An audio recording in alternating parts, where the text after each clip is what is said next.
माझं नाव गजानन हनुमंता वाघमारे महाराज पुसदकर।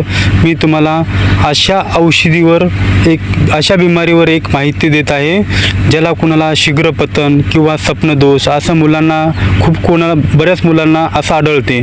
तर त्याच्यासाठी रामबाण उपाय आहे। ही औषधी, हे झाड तुम्हाला मी दाखवत आहे, औषधीचं झाड। हे औषधी त्या शीघ्रपतन होणाऱ्यांना जर तुम्ही सही टायमाला सही प्रमाणात जर दिली तर त्याचं शीघ्रपतन 8 दिवसामध्ये चांगलं होते। बघा, तुम्हाला ही औषधी दाखवत आहे मी। बघा, या झाडाला बघा,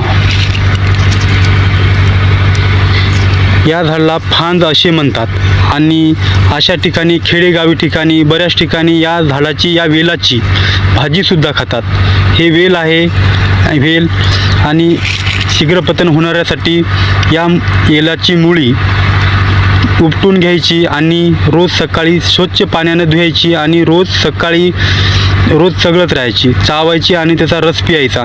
असं जर सारखं तुम्ही 8 दिवस जर केलात तर शीघ्रपतन 100% चांगलं होईल। कारण तर आत्तापर्यंत कुठलाही असला पेशंट नाही त्याचं शीघ्रपतन या येलामुळे थांबला नाही। या येलाचं नाव फांद असं आहे। हे वेल खूप दुर्लभ आहे आणि त्याची प्रॅक्टिकली अनुभव खूप पेशंटला आहे।